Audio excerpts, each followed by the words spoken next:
नमस्कार, मैं करण शर्मा अपनी सहयोगी स्वाति के साथ में आपका एक बार फिर से स्वागत करता हूँ। संतों की बदनामी, आखिर क्यों? संतों की बदनामी यानी देश और धर्म में बंटवारा, यानी राजनीति को सहारा। आखिर क्यों लग रहे हैं संत आशाराम बापू पे लगातार इल्जाम? एक सिलसिला ऐसा जो लगातार जारी है। आपको बता दें, ये बात है सन 2004 में दिवाली के अवसर पर श्रद्धेय शंकराचार्य स्वामी श्री जयेंद्र सरस्वती को गिरफ्तार किया गया। उन पर कई झूठे और बेबुनियाद आरोप लगाए गए। आपको बता दें कि उसी वक्त आशाराम बापू ने यह भविष्यवाणी की थी कि देश और धर्म ही नहीं बल्कि साधु और संतों के खिलाफ एक समांतर ताकत काम कर रही है, जो निश्चित तौर पर आगे चलकर उनके खिलाफ भी साजिशें रचेगी। और आज आशाराम बापू की इसी भविष्यवाणी को सही साबित करने में जुटे हुए हैं कई लोग। नई कहानियां बनाना और नए आरोप लगाना तो मानो एक फैशन सा बन गया है। इन आरोपों का कोई अंत नजर नहीं आता और आज हम इन्हीं बेबुनियादी आरोपों का पर्दाफाश करेंगे। 20 अगस्त 2013 को उत्तर प्रदेश की एक लड़की द्वारा आशाराम बापू पर छेड़खानी का बड़ा आरोप लगाया गया। तब उसने 20 अगस्त को दिल्ली के कमला मार्केट थाने में FIR लिखवाई। जोधपुर पुलिस ने भी आशाराम के खिलाफ बलात्कार और धमकी की रिपोर्ट दर्ज की। दिल्ली में दर्ज FIR में लड़की ने यह कहा कि बापूजी ने उन्हें कमरे में बुलाकर लगभग 1.5 घंटे तक उनके साथ छेड़खानी की। यह भी धमकी दी गई कि वह अपने माँ बाप को कुछ ना बताएं। और आपको बता दें कि ये लड़की उत्तर प्रदेश की थी, जो पढ़ रही थी मध्य प्रदेश के छिंदवाड़ा इलाके में, और एक घटना जोधपुर की बताई जा रही है। फिर FIR दिल्ली में क्यों? इस अहम मुद्दे पर कभी गौर नहीं किया गया और FIR दर्ज करने के लिए 5 दिन का इंतजार क्यों? और हम दर्शकों को ये भी बता दें कि FIR में कहीं भी बलात्कार जैसे दुष्कर्म का उल्लेख नहीं किया गया था। लेकिन क्या मीडिया ने इसे जिम्मेदारी से प्रस्तुत किया? छानबीन शुरू होने के पूर्व ही कुछ न्यूज चैनल्स ने आरोप तक तय कर दिए और सीधी गिरफ्तारी की मांग कर डाली। बार बार यह दर्शाया जा रहा था कि बापूजी पर बलात्कार का आरोप लगाया है। 26 अगस्त 2013 को जोधपुर के DCP अजय लांबा ने प्रेस कॉन्फ्रेंस में यह साफ बताया कि FIR में कहीं भी ऐसे दुष्कर्म का उल्लेख ही नहीं है। वेरी फर्स्ट डे से हम ये कह रहे हैं कि 376 पर ना कोई मेडिकल एविडेंस है, ना कोई पीड़िता ने आरोप लगाया है। लेकिन मीडिया को तो मानो जैसे मसाला ही मिल गया अपनी TRP बढ़ाने। रही बात छेड़खानी की, लड़की की मां कमरे के बाहर बैठी थी। FIR में लड़की ने यह कहा कि वह कमरे में चिल्लाने लगी और ऐसा करते ही उसका मुंह बंद कर दिया गया। बड़ी ताज्जुब की बात है कि मां को चिल्लाने की आवाज सुनाई नहीं दी। 1.5 घंटे तक जिस लड़की का यौन शोषण हुआ हो, ऐसी लड़की जब अपनी माँ के सामने आती है तो क्या माँ को उसके हालात देखकर उसके मन में आशंका नहीं होगी? ऐसा होने पर कोई चुपचाप कैसे सो सकता है?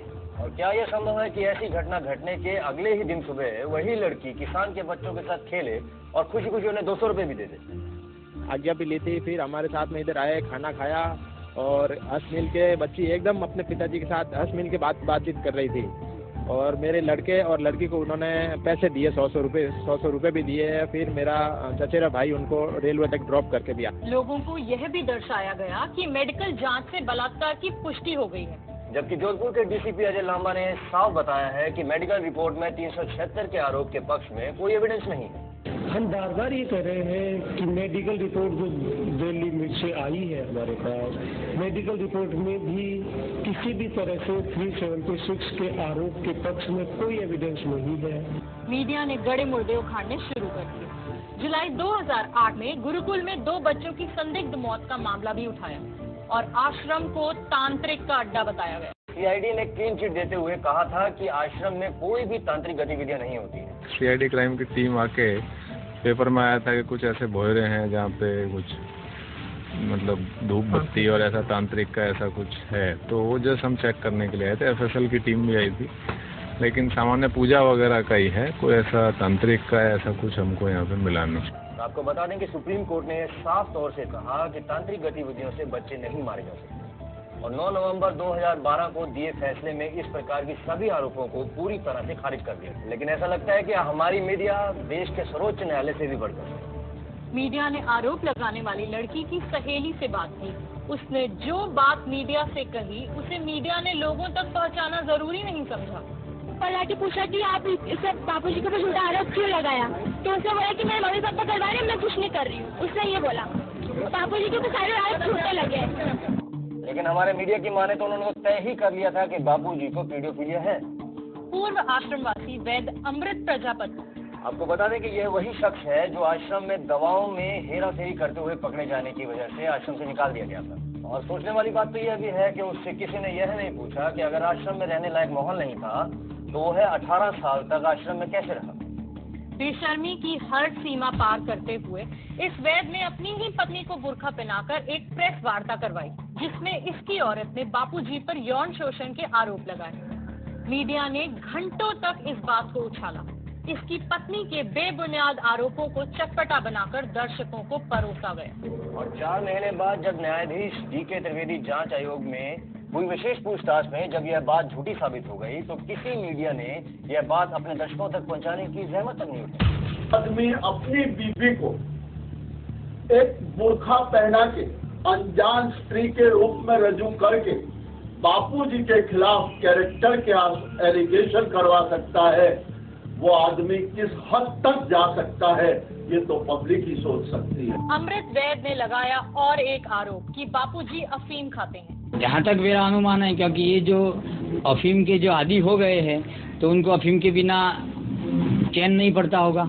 लेकिन बापूजी की मेडिकल रिपोर्ट में अफीम खाने की कोई भी बात सामने नहीं आई है। बाकी बापू की MRI की रिपोर्ट नॉर्मल है, बापू के सारे ब्लड इन्वेस्टिगेशंस नॉर्मल है, तो क्या अफीम खाने वाले व्यक्ति के ब्लड इन्वेस्टिगेशंस नॉर्मल आ सकते हैं? आज MRI रिपोर्ट में 75 वर्ष की आयु में बापू की MRI की रिपोर्ट नॉर्मल आई है। तो जैसे कि ये वैद्य अमृत प्रजापति का कहना है कि स्वामी जी पिछले कई वर्षों से अफीम खा रहे हैं और मैं उन्हें बना कर अफीम से पंचेड़ बूटी नाम की बूटी देता था, तो मैं ये निवेदन करती हूँ कि उनकी ही जांच हो जाए। वो किस प्रकार के, वो ये जो जानकारी है पंचेड़ बूटी बनाने की, वो उन्होंने कहाँ से प्राप्त की, अफीम उन्होंने कहाँ से प्राप्त किया, और ये बना कर वो किसे देते आ रहे हैं और किसे अभी भी दे रहे हैं, इसकी जांच हो जाए। मीडिया ने अहमदाबाद आश्रम में रहस्यमय CD होने का दावा किया, जिसमें आसाराम बापू के अश्लील वीडियो हैं और जो पुलिस ने बापूजी के खास सेवादार शिवा से बरामद किया। लेकिन शिवा ने खोली पुलिस की पोल और मीडिया को यह भी बताया कि उनके साथ जबरदस्ती की जा रही थी। बापूजी कभी किसी लड़की से एकांत में मिलते नहीं। हम 8 साल से पूर्व एक साल रहता हूँ, ऐसा कुछ हुआ नहीं है कि मेरे से जबरदस्ती बहुत की जा रही थी कि मेरे पुलिस ने क्या जबरदस्ती किया? जबरदस्ती तो मेरी टूटी गई सीटा पूरी खींच उखाड़ दी थी। मेरे पास कोई सीढ़ी और उनसे ऐसी कोई सीढ़ी बरामद हुई ही नहीं थी। यही बात DCP अजय लांबा ने भी स्वीकार की। ये आधारहीन तथ्य है, इस तरह का कोई CD पुलिस के पास नहीं।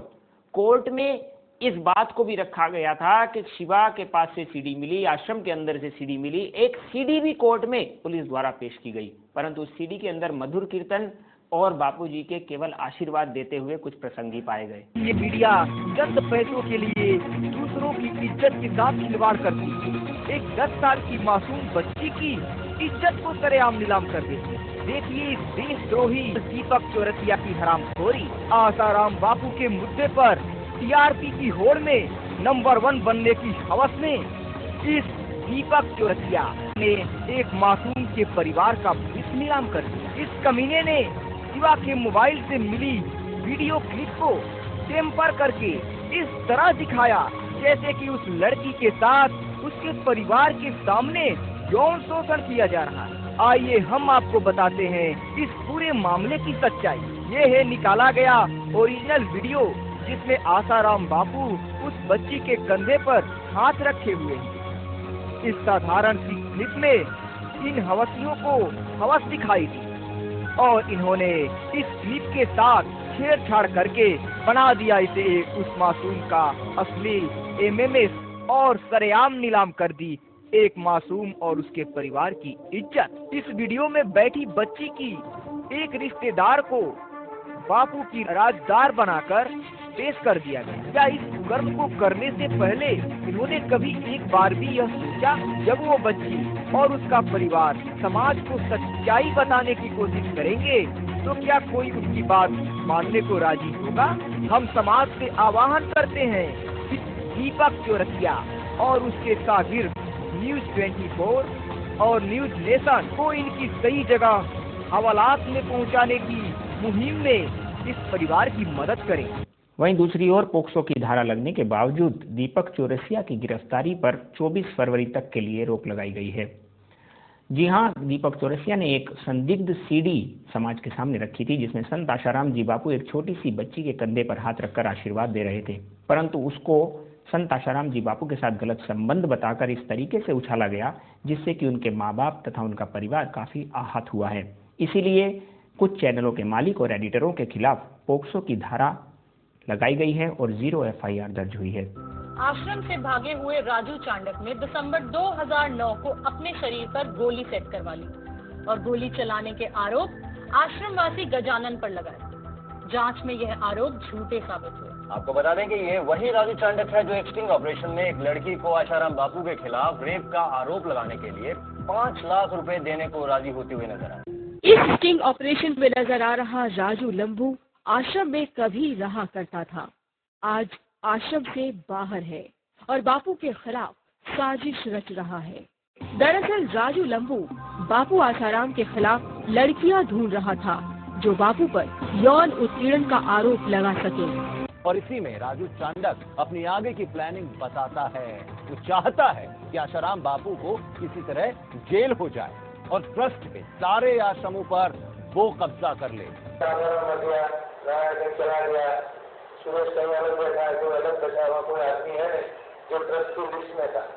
और एक पूर्व आश्रमवासी महेंद्र चावला ने भी यह आरोप लगाए कि आश्रम में तांत्रिक गतिविधियां होती हैं। नारायण को झाबुआ MP में जो तंत्र विद्या करते देखा, एक बच्चे को पास में लेटा रखा था, उस पे काला कपड़ा, उसकी छाती पे खोपड़ी रखी हुई थी।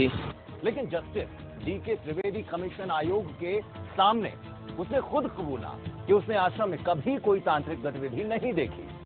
इस महेंद्र चावला ने अभी से नहीं, पिछले 2008 से पूज्य बापूजी व नारायण साईं जी को बदनाम करने का बीड़ा सा उठा लिया है।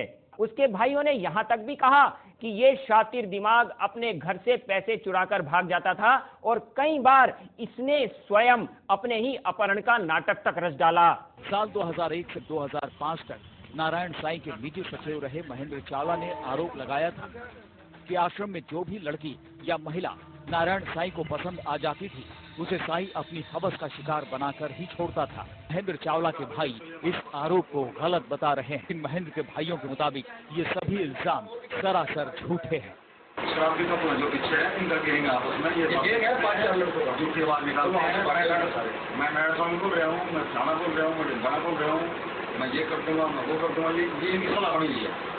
महेंद्र चावला ने धमकी भरे कॉल्स की रिकॉर्डिंग करने का दावा भी किया था, लेकिन बकौल उनके भाई बार बार कहने के बावजूद उसने कभी भी वो रिकॉर्डिंग नहीं सुनाई। तुम्हारे को फोन के बाद सुना, हम पहचान लगे आवाज, तो अगर असली आवाज है तो हम तेरे साथ हैं।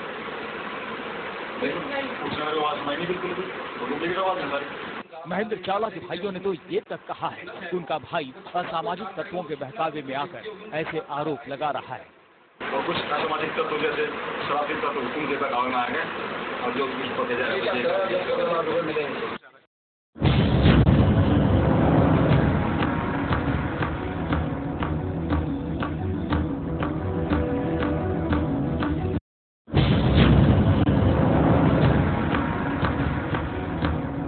का नाम मैं नहीं बताऊंगी। कहाँ से हैं आप? नवसारी गुजरात से। क्या हुआ आपके साथ? पिछले कई दिनों से मीडिया वाले मुझे दबाव डाल रहे हैं कि आसाराम जी पर आरोप लगाओ, आपके उन्होंने मेरे साथ दुर्व्यवहार किया और कुछ पैसे देने की भी बात कर रहे थे। पर मैं तो धर्म में मानती हूँ, जब तक करती हूँ, तो संतों के ऊपर ऐसा कीचड़ उछालना मुझे अच्छा नहीं लगा कि पाप का पैसा लेके क्या करूँगी, पैसे की भी बात की थी उन्होंने। इसलिए मैंने साफ मना कर दिया कि मैं ये सब नहीं कर पाऊँगी, मुझे नहीं करना है। और आए दिन देखती हूँ टीवी में कि वही कोई ना कोई रोज बापू पे आरोप लगा रहा है, तो मुझे लगा कि कहीं ना कहीं ये मीडिया वालों की साजिश है, लोगों को पैसे दे देकर बुलवा रहे हैं बापू के प्रति विरोध में। तो ये साजिश ही है मीडिया वालों की, बस इससे ज़्यादा मैं कुछ नहीं कहूँगी। पैसे कितना दे रहे थे आपको? करोड़ों रुपए की बात कर रहे थे वो लोग। बाबूजी के ठीक जमानत के पूर्व साजिशकर्ताओं ने सूरत में 2 बहनों से फिर से बलात्कार का ढोंग रचाकर बाबूजी के साथ उनके पूरे परिवार को लपेट में लिया। जिसने सूरत में उनके खिलाफ केस दर्ज करवाया है, उस लड़की के विषय की बात करें तो वो लड़की सन 2000 में संत आशाराम जी आश्रम में समर्पित हुई थी और सन 2001 में समर्पित होने के बाद वो घटना बताती है सन 2001 की। जब वो 2000 में यहाँ समर्पित हुई तो उसने 2001 में अपनी बहन को इस घटना के बाद आश्रम में समर्पित होने के लिए प्रेरित क्यों किया? जी हाँ, यदि प्रेरित किया तो किया, परंतु वो आश्रम की एक बहुत बड़ी संचालिका भी बनी और सन 2001 से लेकर 2007 तक संत आशाराम जी बापू के उसने कई जगहों पर जाकर सत्संग के द्वारा गुणगान भी गाए हैं। गुरु विष्णु भगवान पालन करते, इसी तरह हमारे सदगुरु देव भी सभी भक्तों के हृदय में जो भक्ति देवी वास करती है, श्रद्धा देवी है, वो भक्ति और श्रद्धा का वो पालन करते हैं। जहां संत आशाराम जी बापू के साथ वो घटना बताती है 2001 की, तो 2007 तक उन्होंने संत आशाराम जी बापू का गुणगान क्यों गाया और कई लोगों को आश्रम में समर्पित होने के लिए प्रेरित क्यों किया। वहीं दूसरी ओर सन 2013 में भी ये लड़की अपने पति के साथ नारायण साईं का दर्शन करने आई थी। जब सन 2013 में ये नारायण साईं का दर्शन करने आई और उनकी आरती भी करी और उनको प्रणाम किया, तो जब किसी के साथ ऐसी घटना हो और वो उसी व्यक्ति के पास जाए और उनको प्रणाम करे और उनके हाथ जोड़ के नमन करे, तो ये कहाँ तक उचित हो सकता है कि वो लड़की के साथ ऐसी घटना घटी और बाद में वो उसी व्यक्ति के पास जा रही है। अगर दोनों बहनों के साथ बलात्कार हुआ तो क्या शादी के बाद उनके पतियों को भी इस बात का पता नहीं चला? और अगर पता चला तो ये बात 2013 तक क्यों छिपाई गई? बापू के बेटे नारायण साईं, बेटी भारती बहन, पत्नी लक्ष्मी देवी को भी आरोपों के घेरे में ले ही लिया। मीडिया वाले तो 2008 में भी शुरू हो गए थे बापू के खिलाफ, तब भी तो वो सामने आ सकती थी, तब तो नहीं आई। दूसरी बात है कि अगर एक रेपिस्ट है बापू, अगर एक रेपिस्ट है नारायण साईं, तो इनके पास करोड़ों लोग साधक बन के क्यों आ रहे हैं? I am telling you very clearly, I even consulted with some of the doctors who usually give these medical reports. I spoke to some of them and asked their legal opinion based on this medical report. They say, Swamiji, based on medical report, we are 100% sure there is neither rape nor attempt to rape. Sexual assault. Not even sexual assault. 13 years before, 12 years before, some incident happens, some lady comes and tells, will you believe that lady or a man who has given his whole life to the world? Impossible for a woman to keep quiet for 11 years. बापूजी की बेटी भारती देवी ने कहा, कोई भी एक साधारण इंसान सोच के देखे कि ऐसा क्या कभी कोई पत्नी और बेटी कर सकती है अपने पिता के लिए या अपने पति के लिए? कभी भी कोई नहीं कर सकता। किसी का भी जमीर अगर अपने अंतरात्मा से पूछेंगे, किसी का भी जमीर हाँ नहीं कहेगा इस बात के लिए। सब झूठे ही आरोप है उसके, मेरे को उसके आचरण पे और संयम पे। संयम है उसके संग से बहुत ही लड़कियां संयमी हो जाती है और मेरे को पूरा विश्वास है वो ऐसा कुछ नहीं है। मीडिया ने यह संगीन आरोप भी लगाया कि बापूजी की राजदास शिल्पी फरार है। सबसे बड़ी बात है कि जब आसाराम बार बार ये कह रहे हैं मैं निर्दोष हूँ, जब एयरपोर्ट से वो लाए गए थे गिरफ्तार करके तब भी कहा था निर्दोष हूँ। जब निर्दोष हैं तो उनकी जो वार्डन है शिल्पी क्यों भाग रही है? डीसीपी अजय लांबा ने मीडिया की बोलती बंद करते हुए ये भी कहा कि हमारे पास पूरी जानकारी है कि कौन कहाँ हो सकता है और जरूरत पड़ने पर शिल्पी से भी जांच पड़ताल की जा सकती है। शिल्पी से जब भी पुलिस को अनुसंधान करना होगा उसी समय शिल्पी से अनुसंधान करें। ब्रिजमोहन गुप्ता और भोलानंद ने यह आरोप लगाया कि जम्मू आश्रम में बच्चों को दफन किया जाता है। ठगों की टोली का एक और नाम ब्रज बिहारी गुप्ता उर्फ भोलानंद, जो कि अपनी ही मां को निर्वस्त्र करके पीटता है और बापू के खिलाफ जबरन बलात्कार की FIR लिखवाने के लिए धमकाता है।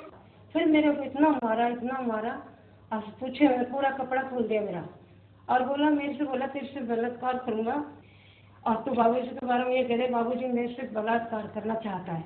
मैं बोली मैं नहीं करूंगी, बिल्कुल भी नहीं बोलूंगी। बदनाम करने के लिए मैं तेरे को 10 करोड़ रुपया दूंगा, लेकिन बाबूजी ने बदनाम कर दे तू। अब मेरे साथ बाबूजी ने बलात्कार कर लिया। मैं बोली मैं नहीं करूंगी, बिल्कुल भी नहीं करूंगी, क्या तुम मेरे फांसी लगा दे। इस भोलानंद का भांडाफोड़ जम्मू के भगवती नगर में रहने वाले एक युवक विक्रांत शर्मा ने किया, जिसको ये शख्स कुछ पैसे का लालच देकर आश्रम में मरे हुए बच्चों का नरकंकाल गाड़ने के लिए कह रहा था। भोलानंद मेरे को काफी देर से मेरे पीछे पड़ा हुआ है। ये मुझे कह रहा था कि तुम कब्रिस्तान से 2-3 कंकाल निकाल के आश्रम बापूजी के जम्मू आश्रम में दफना दो, डाल दो।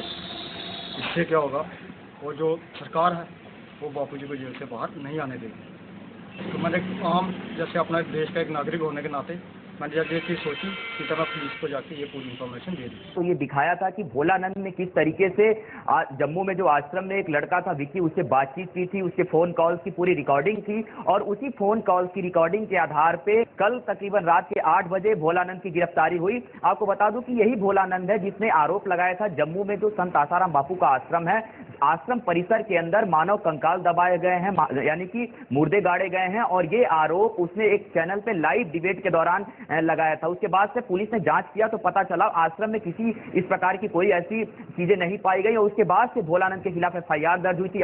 वही भोलानंद आज पुलिस की गिरफ्त में है। उसने भी पुलिस की पूछताछ में ये बात स्वीकारी थी कि एक चैनल का मालिक और एडिटर डायरी के ऊपर लिखकर उसको ये कहानियां दिया करते थे कि किस प्रकार से संत आशाराम जी बापू पर इल्जाम लगाओ जिससे कि बड़ी से बड़ी धारा संत आशाराम जी बापू के ऊपर लग सके। ऐसा दुष्प्रचार किया गया कि बापू जी के समर्थकों ने गुंडागर्दी। हम आपसे पूछना चाहते हैं कि एक लोकतंत्र देश में अपनी मांगों को सामने लाने के लिए या भारत में अपने सबसे प्रिय संत को समर्थन दिखाने के लिए एक शांतिपूर्वक धरना देना भी क्या गुनाह है? और तो और कई जगहों पर निर्दोष समर्थकों को बड़ी बेरहमी से पिटा लाठीचार्ज हो गया यहाँ पर जोधपुर जेल के बाहर। जोधपुर जेल के बाहर लाठीचार्ज हो रहा है। यहाँ पर छिंदवाड़ा के उस छात्रा गुरुकुल को इस प्रकार से दिखाया गया कि मानो वहां पर संत आशाराम जी बापू के दबाव में आकर लड़कियां आत्महत्या कर रही हो। मीडिया चैनलों ने तो इस बात का दावा तक कर डाला कि 20 लड़कियों ने वहां आत्महत्या कर ली और 927 वहां से छोड़कर भाग गई।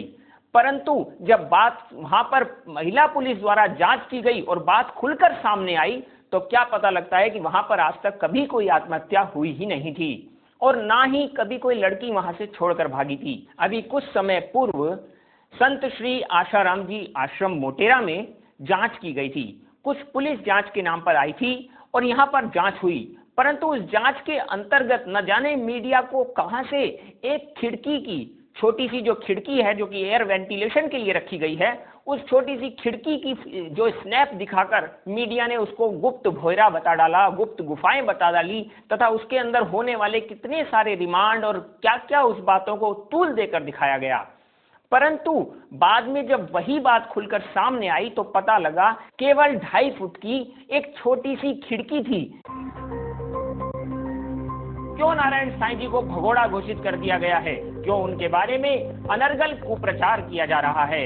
5 लाख का इनाम रख देना और उनके पोस्टर लगाकर लोगों को गुमराह करने का प्रयास करना, ये कहां तक उचित है? इस बात के लिए हाई कोर्ट ने जबकि प्रशासन से इस बात का जवाब भी मांगा है। हाई कोर्ट ने नोटिस जारी किया है कि जब वो हाई कोर्ट में अभी अर्जी लगाए हुए हैं जमानत की, तो क्यों उनको प्रताड़ित किया जा रहा है? जनता को ये बताना चाहते हैं कि नारायण साईं जी की अभी जमानत याचिका जो कि अभी कोर्ट में चल रही है, ये संवैधानिक अधिकार है, एक संवैधानिक अधिकार जो कि सबको प्राप्त है। जमानत याचिका की अर्जी यदि सेशन कोर्ट में नहीं तो हाई कोर्ट में नहीं तो सुप्रीम कोर्ट तक भी कोई भी भारत का नागरिक जमानत याचिका के लिए जा सकता है।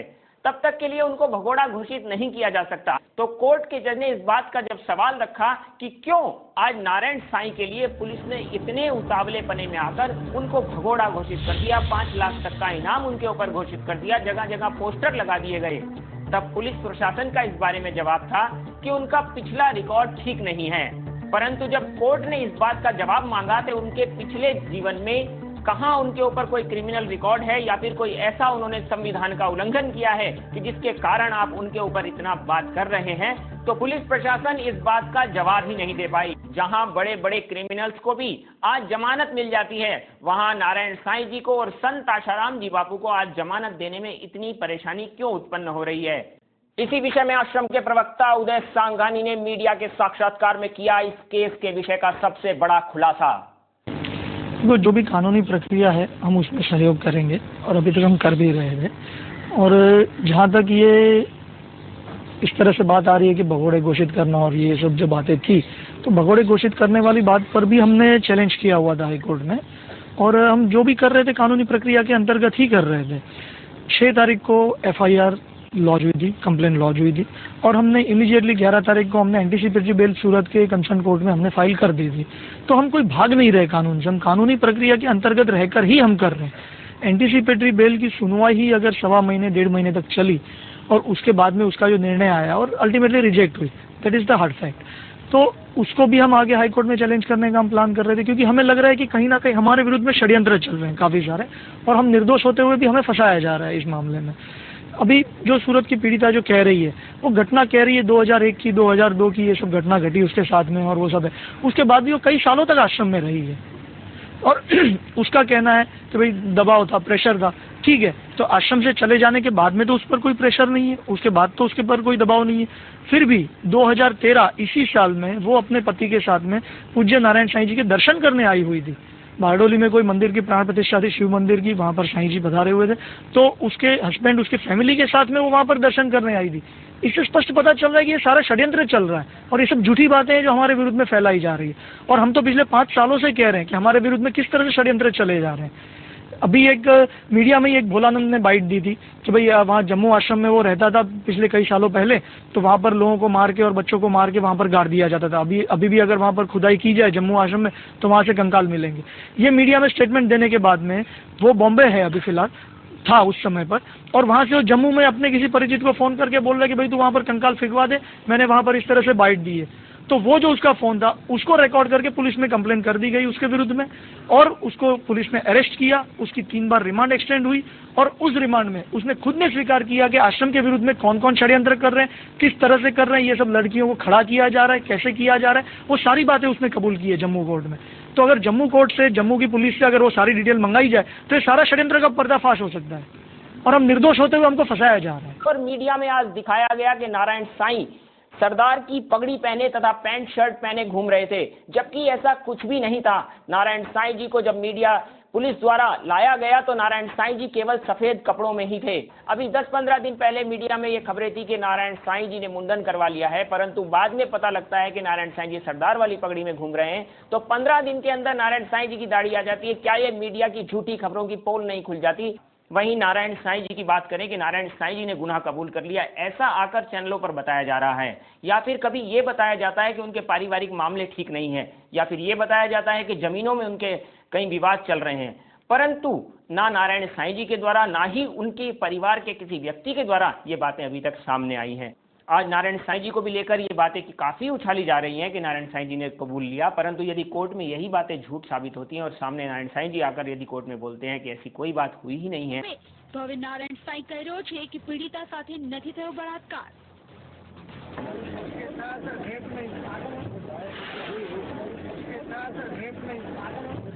गंगा के बारे में जो दिखाया गया था कि गंगा ने बोला कि जमुना का बेटा नारायण साईं का बेटा है, परंतु इस बात को लेकर काफी विवाद छेड़े गए, और बाद में जब गंगा बहन को ये बात का पता लगता है तो वो भी आश्चर्य में पड़ जाती है कि मैंने तो ऐसा कोई बयान पुलिस में दिया ही नहीं। 49 से 50% शेयर आज मीडिया के विदेशी कंपनियों द्वारा लगाए गए हैं। विदेश के लोगों के द्वारा आज भारत की मीडिया को हैंडल किया जा रहा है।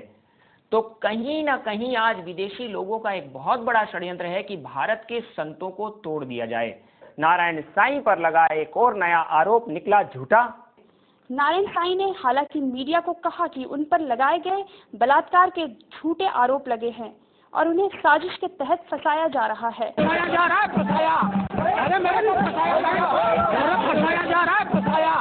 वहीं नारायण साईं ने यह भी कहा कि उन्होंने पुलिस से कोई डील नहीं की है, यह सब कुछ साजिश के तहत हो रहा है।